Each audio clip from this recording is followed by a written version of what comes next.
Good afternoon, dear doctors and professors. I'm your host, Muhammad Ali, and welcome to the updated version of the Advanced Smart Stick for the visually impaired. We will take a quick flashback to what we did in Project 1 to show the adjustments and updates Project 2 has received. In Project 1, we had two ultrasonic sensors that their objective was obstacle detection, as well as having a shock sensor that triggers once the stick falls on the ground, allowing the stick user to identify the stick's location easily. To avoid the continuous buzzer sounds when being in a crowded environment, a killer switch was added. Finally, we had the big feature, which was the RFID scanner, where it scans program tags and leads the user to the correct places. Now, it's time for Project 2 to shine. Our main goal for this project is to push ourselves to the extreme, brainstorming and finding creative ideas and ways to design the ultimate stick for the visually impaired. A stick that does everything a sighted person is capable of doing, allowing the visually impaired to be fully self-independent. The following act is going to be played by my colleague Abdurrahman, where he will resemble a visually impaired person. Starting off with the first feature, again, is the RFID sensor. Abdurrahman is a student who feels embarrassed all the time, seeking for someone's assistance as he is a visually impaired student.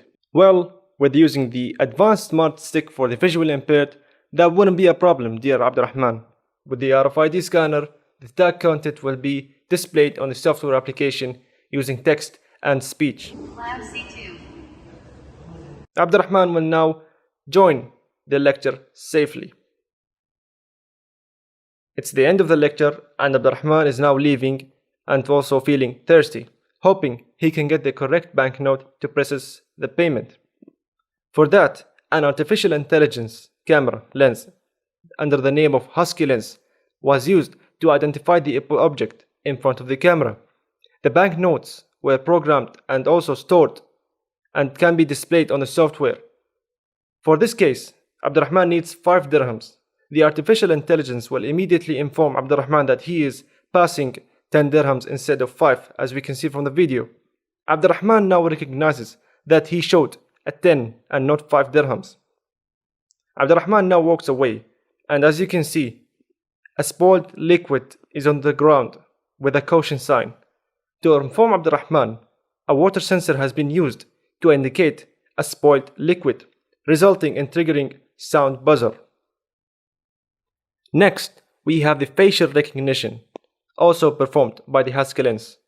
Once a person interrupts Abdurrahman and stands in front of him and says hi, Abdurrahman can direct the lens to the person's face and the name will be displayed on the software by text and speech features, and that's only if the person's face is stored in the database of the camera. Finally, we have the ground hole detection ultrasonic sensor.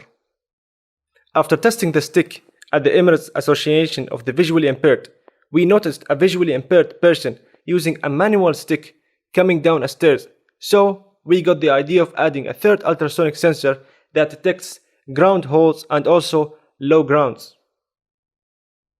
Thank you so much, doctors and professors, for your listening, and we are ready for any questions.